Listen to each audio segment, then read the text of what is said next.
السلام علیکم ورحمۃ اللہ وبرکاتہ۔ بسم اللہ والصلاة والسلام علی رسول اللہ صلی اللہ علیہ وسلم۔ محترم سامعین و ناظرین، آج قربانی کے مسائل کے بارے میں بات کریں گے۔ سب سے پہلے قربانی، شریعت میں قربانی کی تعریف۔ قربانی ابراہیم علیہ السلام کی مبارک سنت ہے، اور ذی الحجہ یعنی حج کا مہینہ، اس کو ذی الحجہ کہتے ہیں۔ ذی الحجہ کی 10 تاریخ، 11 تاریخ اور 12 تاریخ کو قربانی کے مخصوص ایام ہیں۔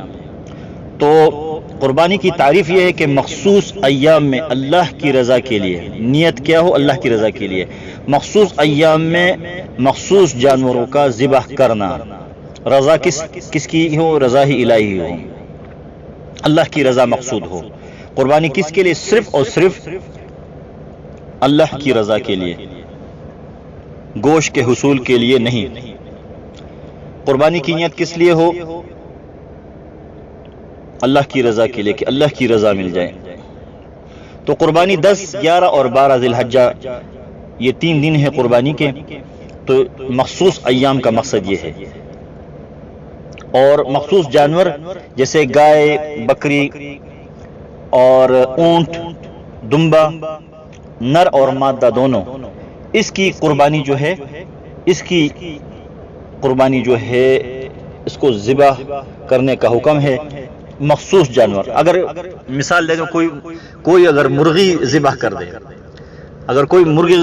دے، کہ بھئی میری بھی قربانی، میں تو قربانی کر رہا ہوں، خون تو اس سے بھی بہتا ہے نا، تو مرغی کی قربانی نہیں مانی جائے گی، مرغی کی قربانی نہیں ہوگی، کیونکہ احادیث میں اس جانور کا نام نہیں آیا، مرغی کے بارے میں نہیں آیا۔ اسی طرح ہرن لے لیں، ہرن ایک قیمتی جانور ہے، اور اس کا گوشت بھی نادر ہے۔ بکری اور گائے، ان سب جو مخصوص جانور ہیں، ان سے زیادہ قیمتی ہے اور لذیذ بھی ہے۔ لیکن اگر کوئی ہرن ذبح کر دے، 4 ٹانگوں والا جانور ہے، اس کا بھی خون بہتا ہے، تو اس کی بھی قربانی نامقبول ہوگی، کیونکہ اس کا ذکر نہیں آیا۔ تو مخصوص ایام میں 10، 11 اور 12 کو، مخصوص ایام، اور نہیں سال کے اور دنوں میں نہیں، مخصوص ایام میں مخصوص جانوروں کا ذبح کرنا اللہ کی رضا کے لیے، یہ قربانی کہلاتا ہے۔ اور یہ کس کی سنت ہے؟ ابراہیم علیہ السلام کی مبارک سنت ہے۔ اب قربانی کس پہ واجب ہے؟ اس کی کچھ شرائط ہے۔ شرائط میں سب سے پہلے کہ مسلمان ہو، عاقل و بالغ ہو، مقیم ہو، مسافر نہ ہو، مالک نصاب ہو، اور 5واں یہ ہے کہ ان تمام شرائط جو میں نے بیان کی ہے، یہ 4، اور ان تمام شرائط کا ان 3 دنوں میں پایا جانا، یعنی یہ جو شرائط ہے، مسلمان ہو، عاقل بالغ ہو، غیر مسافر بھی ہو یعنی مقیم ہو، مالک نصاب بھی ہو، تو اس کے اوپر یہ، اگر یہ تمام شرائط ہے تو وہ قربانی لازمی کرے گا، اس پر قربانی واجب ہوگی۔ اگر ان میں سے 1-2 شرائط نہیں ہے تو قربانی اس پر نہیں ہوگی۔ تو سب سے پہلے مسلمان ہو، کیونکہ مسلمان کا ہونا، قربانی کس کے لیے واجب ہے؟ مسلمان کے لیے۔ اگر وہ اسلام میں ہے ہی نہیں، کافر کے لیے تو قربانی ہے ہی نہیں، تو سرے سے اس کی قربانی نہیں ہوگی۔ اگر کافر 100 دمبے بھی اسی دن کاٹ لے، لیکن ایمان نہیں ہے، مسلمان نہیں ہے، کلمہ نہیں پڑھا، تو اس کا ایک چھوٹا سا ٹکڑا گوشت کا وہ بھی نامقبول ہے۔ تو اس طرح عاقل و بالغ ہونا، کہ عاقل اور بالغ بھی ہو۔ شریعت میں عاقل کی کوئی قید نہیں ہے، مگر عاقل و بالغ چونکہ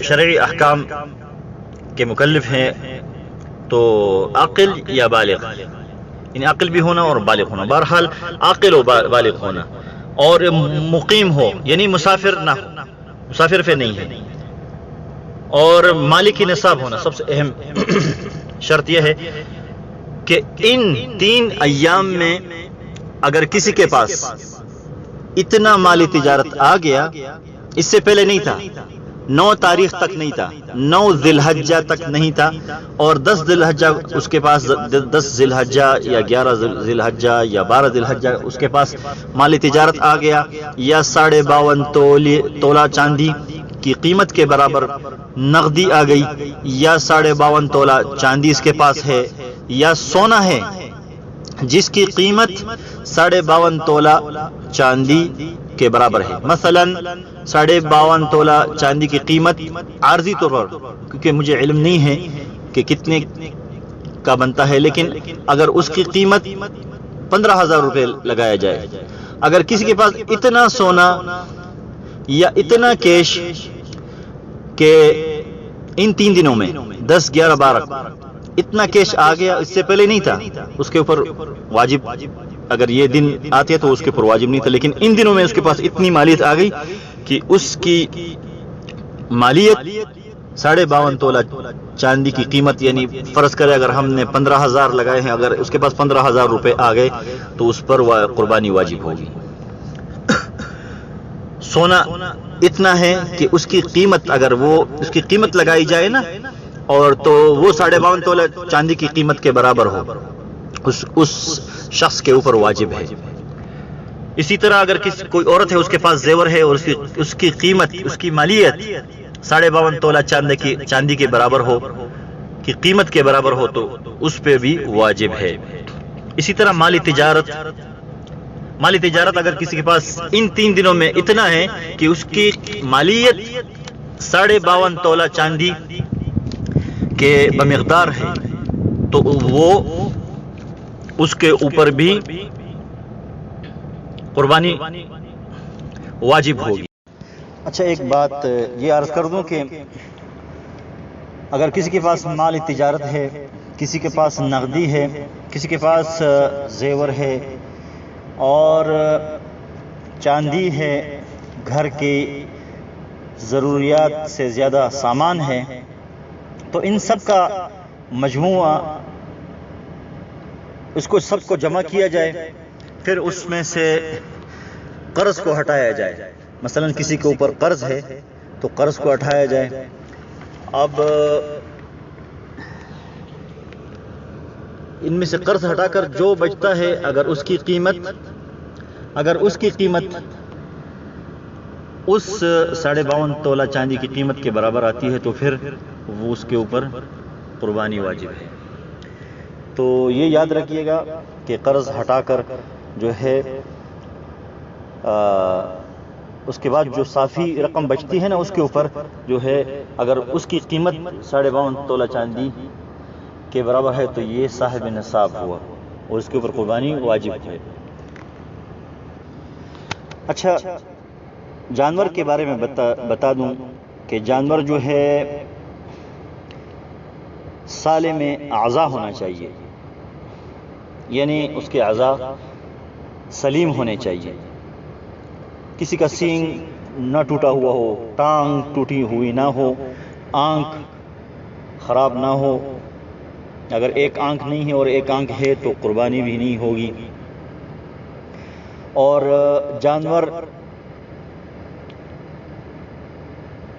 لوگ جو ہے دھندہ دیکھتے ہیں، حالانکہ شریعت میں دھندے کی کوئی حیثیت نہیں ہے۔ اگر دھندہ نہیں بھی ہے تو قربانی ہو جائے گی، لیکن اگر اتنا کمزور ہے اور دھندہ ہے اور اتنا کمزور ہے کہ چل بھی نہیں سکتا تو اس کے اوپر قربانی نہیں ہوگی۔ اور جیسے قرآن پاک میں اللہ پاک فرماتے ہیں لَن تَنَالُوا الْبِرَّ حَتَّى تُنْفِقُوا مِمَّا تُحِبُّونَ، کہ تم نیکی کمال درجے کی حاصل نہیں کر سکتے جب تک کہ رب کے راستے میں وہ چیز خیرات نہیں کر دو جس کو تم زیادہ پسند کرتے ہو۔ تو اپنی پیاری چیز میں سے رب کے راستے میں خیرات کریں، اسی میں اللہ کی رضا ہے۔ اور جانور کو اچھی طرح چیک کریں۔ یہ کچھ باتیں سن لیں، اگر پیدائشی سینگ نہ ہو تو قربانی بلا کراہت ہی ہے۔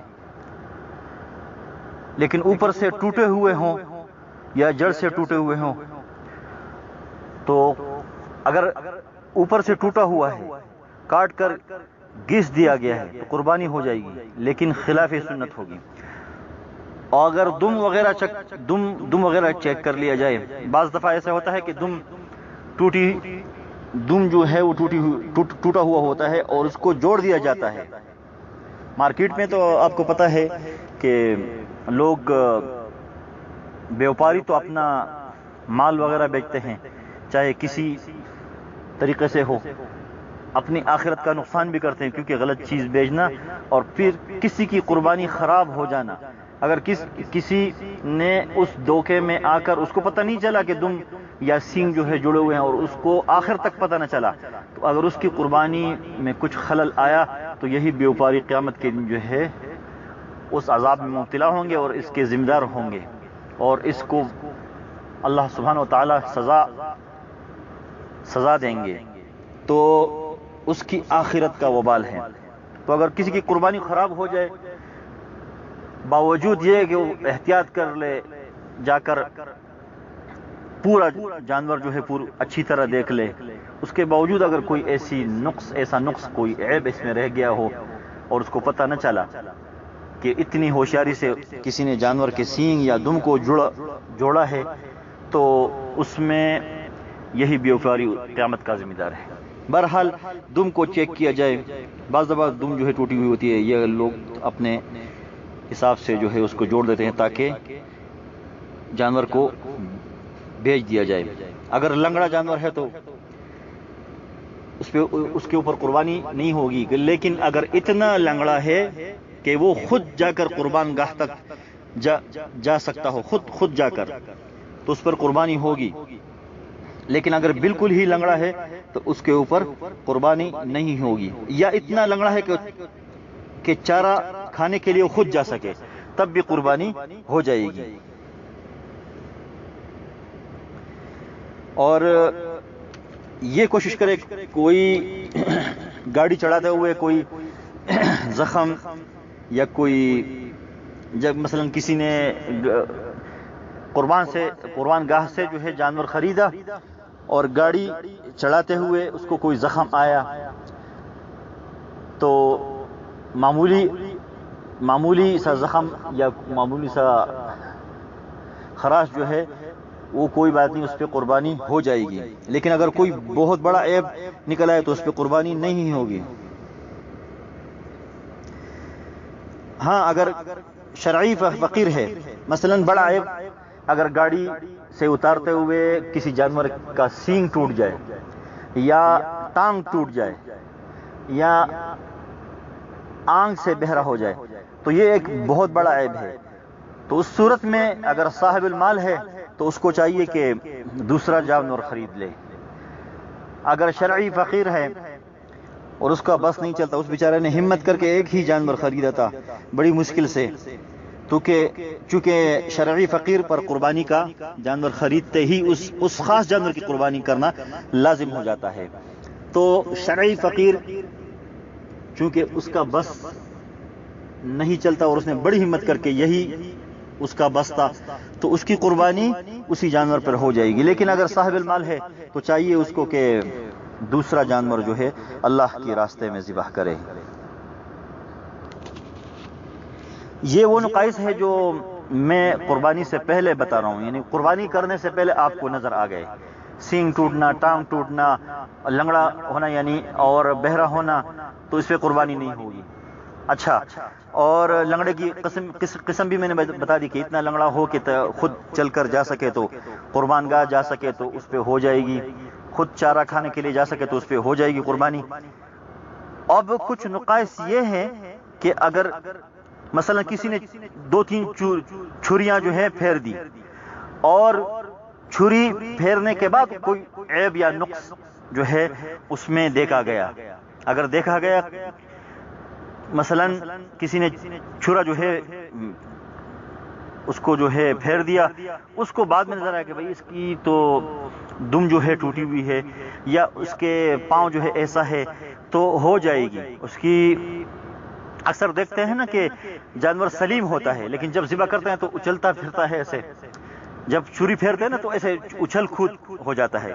تو اگر اس دوران اس کو کوئی چوٹ یا سینگ ٹوٹ جائے یا آنکھ یا ٹانگ ٹوٹ جائے تو اس پہ قربانی ہو جائے گی، بلکہ وہ عیب میں شمار نہیں ہوگی. وہ عیب ہے، وہ قربانی کی بات ہے، تو اس سے قربانی میں کوئی حرج نہیں آئے گا اور کوئی خلل نہیں آئے گا، اس کی قربانی ہو جائے گی، اللہ اس کو اجر عطا فرمائیں گے. اس کے لیے اگر وہ شرعی فقیر ہو یا غنی ہو، دونوں کی قربانی جائز ہوگی. اگر مالدار ہے، انتہائی مالدار ہے، مثلا کسی کے پاس بہت زیادہ اللہ نے ان کو عطا کیا ہے، تو اللہ کو تو بہترین، جب اللہ کے راستے میں کوئی بھی خرچ، کوئی بھی خیرات صدقہ یا قربانی کرے تو بہترین مال اپنے مال میں سے چن کر جو ہے وہ دیا جائے. جیسے کہ میں نے قرآن کی آیات آپ کے سامنے پڑھی، لَن تَنَالُوا الْبِرَّ حَتَّى تُنْفِقُوا مِمَّا تُحِبُّونَ، تم اس وقت تک نیکی کمال درجے کی حاصل ہی نہیں کر سکتے جب تک کہ رب کے راستے میں وہ چیز نہ خرچ کر دو، وہ چیز صدقہ یا خیرات نہ کر دو جو تم کو اپنے مال میں سے زیادہ پسند ہو، جو تم کو زیادہ پسند ہو. تو اللہ کو جب دینا ہے تو بہترین اور اپنی پسندیدہ ترین چیز جو ہے وہ دی جائے. اللہ اس کے مطابق انشاءاللہ اجر عظیم عطا فرمائیں گے.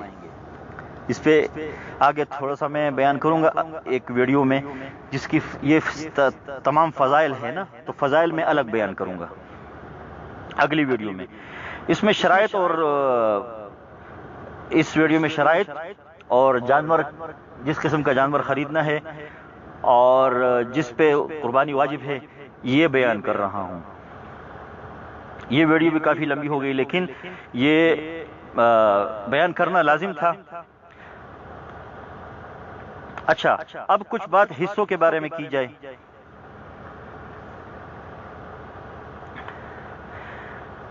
حصے گائے اور اونٹ کے اندر 7 حصے دار، بکرا اور بکری میں ایک شخص ہی حصے دار ہو سکتا ہے.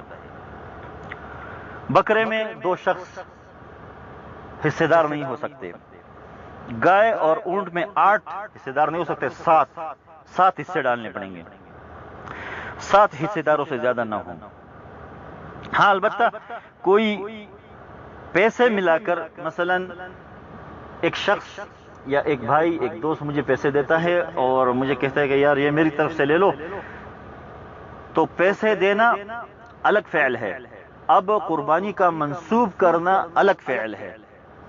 قربانی ایک ہی جانب سے، ایک ہی شخص کی طرف سے منسوب ہوگی. اجر جتنے پیسے اس نے دیے ہیں دوسرے بھائی نے، اللہ پاک اس کو بھی اجر عطا فرمائیں گے. لیکن قربانی کس کی طرف سے ہوگی؟ ایک شخص کی طرف سے ہوگی. قربانی یہ نہیں ہے کہ بھائی یہ لو پیسے، میری اور آپ کی قربانی ہو گئی، یہ لو ابا جان کی طرف سے پیسے لے لو اور یہ بھائی نے دے دیے، یہ امی جان کی طرف سے بھی ہو گئے، بھائی جان کی طرف سے بھی قربانی ہو گئی اور ہمارے تمام گھر والوں کی طرف سے ہو گئی، بھائی تھوڑے تھوڑے پیسے نہیں. بھائی اگر گائے ہے 7 حصے اس میں ہوں گے، 7 حصے اس کا آپ منسوب کر دے والد سے، والدہ سے، بھائی سے، بہن ہے، اور ایک حصہ نبی اکرم صلی اللہ علیہ وسلم، اور ایک حصہ جو ہے پوری امت کے لیے. اس طرح مثال دے رہا ہوں کہ آپ 7 حصے مقرر کر سکتے ہیں. لیکن اگر کوئی پیسے دے اور وہ کہے کہ یار یہ بھائی پیسے لے لو اور قربانی میری اور آپ کی ہو گئی. اب بکرا ہے تو بکرے میں 2 حصے نہیں ہوں گے، وہ ایک ہی طرف سے جو ہے منسوب ہوگی. تو پیسے دینا الگ فعل ہے اور قربانی منسوب کرنا الگ فعل ہے. تو اگر کوئی صاحب المال ہے یا کوئی سربراہ ہے تو اللہ نے ان کو عطا کیا ہے تو وہ ایک جانور خرید لے، جیسے گائے یا اونٹ، اور اس میں سب کے حصے ڈال دے کہ یہ والدہ کی طرف سے یہ نہیں ہے، جو ان کے گھر میں جتنے افراد ہیں ان تمام کے حصے ڈال لے. اگر ایمانی جذبہ ہے تو نبی علیہ الصلوۃ والسلام کے لیے حصہ ڈال لے، پوری امت کے لیے ڈال لے، کیونکہ نبی علیہ الصلوۃ والسلام نے ایک قربانی کی تھی اپنی امت کے لیے. دیکھو ایک قربانی اپنی امت کے لیے انہوں نے کی تھی. اور ایک اپنے حصے سے کی تھی. اور نبی اکرم صلی اللہ علیہ وسلم نے 60 اور 63 اونٹ ذبح فرمائے تھے. اور حضرت علی رضی اللہ عنہ یمن سے آئے تھے، 37 اونٹ وہ لے کر آئے تھے، اور 63 اونٹ نبی علیہ الصلوۃ والسلام نے اپنے مبارک ہاتھوں سے ذبح فرمائے تھے. 5 اونٹ جو ہے آگے کرتے تھے صحابہ کرام، اور نبی علیہ الصلوۃ والسلام اس کے اوپر تکبیر پڑھ کر چھری پھیر دیتے تھے. اور ہر ایک فرماتے ہیں کہ ہر ایک جانور، ہر ایک اونٹ جو ہے ایک دوسرے سے آگے کی کوشش کرتا کہ میرا نمبر پہلے آ جائے، میرا نمبر پہلے آ جائے. ہر ایک یہ کوشش کرتا تھا کہ میرا با ہونا نبی علیہ الصلوۃ والسلام کے مبارک ہاتھ سے ہو، کہ میں ان کے مبارک ہاتھ سے جو ہے ذبح ہو جاؤں. سبحان اللہ. انسان کے علاوہ ہر چیز کو نبی علیہ الصلوۃ والسلام کی پہچان تھی. اور خود نبی علیہ الصلوۃ والسلام فرماتے ہیں کہ اللہ نے جتنی مخلوق پیدا کی ہے، سب جو ہے ان سب میں معروف ہوں، ان سب کو پتہ ہے کہ میں کون ہوں. جانوروں کو پتہ تھا. اللہ سبحانہ و تعالی ہمیں نبی علیہ الصلوۃ والسلام کی مبارک سنت پر عمل کرنے والے بنا دے اور محب رسول بنا دے. تو یہ ویڈیو انتہائی لمبی ہو گئی. اگلی ویڈیو میں کچھ میں بیان کروں گا، فضائل بیان کروں گا. اس میں قربانی کے جانور کے بارے میں بتا دیا، اور اس میں دوسری ویڈیو میں فضائل بیان کروں گا. تو ضروری جتنے ہیں، خلاصہ کلام یہ ہے کہ جب بھی دے اللہ کے راستے میں پاک مال اور بہترین مال دے دیں. اور 10، 11 اور 12 ذی الحجہ یہ ایام ہے قربانی کے مخصوص ایام، اس کے علاوہ قربانی نہیں ہوگی. اور قربانی کے شرائط جو میں نے بتا دیے کہ ان شرائط کا پایا جانا: مسلمان ہونا، عاقل بالغ ہونا، مقیم ہونا، مالک نصاب ہونا، ان تمام شرائط کا پایا جانا. اب مالک نصاب کیا ہے؟ سونا چاندی، مال تجارت، نقدی اور ضرورت سے زیادہ سامان، یہ صاحب نصاب ہوا. سونا چاندی، سونا یا چاندی، سونا اور چاندی، مال تجارت، نقدی اور ضرورت سے زیادہ سامان، یہ نصاب میں اس کے اوپر نصاب ہے. اور یہی نصاب ہے. اگر اس کی قیمت ملا کر قرضہ وغیرہ نکال کر 52.5 تولہ چاندی کی بمقدار ہو تو یہ آدمی، یہ شخص جو ہے صاحب نصاب ہے، اس کے اوپر قربانی واجب ہوگی. اور جس کے اوپر صدقہ فطر واجب ہے، جس کے اوپر صدقہ فطر واجب ہے، اس کے اوپر قربانی واجب ہے. آسان سی بات ہے. اللہ سبحانہ و تعالی سے دعا ہے کہ اللہ سبحانہ و تعالی اس جذبہ قربانی کو ہمارے دلوں میں ڈال لے، اور ہر ایک کو اللہ کے راستے میں اپنے پیارے اور سب سے محبوب مال میں سے قربانی کرنے کی توفیق عطا فرما دے. آخر میں ایک بات میں بھول گیا، یہ بات ضرور یاد رکھیے گا کہ قربانی کے لیے حلال مال شرط ہے. اگر کسی کوئی حصے دار ہے، ایک بھی اس میں سے اس کا مال جو ہے، اگر کسی کا مال، ایک حصے دار کا مال بھی حرام ہے یا ملاوٹ ہے، مشکوک مال ہے، مشکوک جس کو، تو سب کی قربانی خراب ہو جائے گی، کسی کی بھی قربانی نہیں ہوگی. تو یہ کوشش کرے کہ ساتوں کے ساتھ حصے جو ہے وہ اس کا کسب حلال، اسباب الرزق جو ہے وہ حلال ہو. یہ سب سے پہلے جو ہے جان لینا ضروری ہے. یا پھر اگر کوئی ایسا شخص نہیں ملے تو پھر الگ قربانی بکرے کی جائے، دمبے کی جائے، حسب استطاعت جانور خریدا جائے اور اس کی قربانی الگ کی جائے. یہ یاد رکھیے گا کہ ایک آدمی کی وجہ سے جتنے، اگر ایک آدمی کا مال حرام ہے تو سب کی قربانی نہیں ہوگی، اس کی تو ہوگی نہیں، لیکن دوسروں کی قربانی بھی خراب کر دے گا. تو اس بات کو ملحوظ نظر رکھ کر لازمی جو ہے اپنے ساتھیوں اور رشتہ داروں کے مال اور اسباب رزق کے ذرائع کو جانچا جائے، پوچھا جائے اللہ سبحانہ و تعالی سب کی قربانیوں کو قبول فرمائے، اور اس جذبے قربانی کو ہمارے دلوں میں ڈال دے، اپنی محبت اور اپنی رضا کے لیے ہمیں صالح اعمال کی توفیق عطا فرما دے۔ اللہ ہمیں اپنی رضا سے نواز دے، اور نبی اکرم صلی اللہ علیہ وسلم کی مبارک سنتوں کو اپنانے کی توفیق عطا فرما دے۔ سبحان ربک رب العزة عما یصفون وسلام علی المرسلین والحمد للہ رب العالمین۔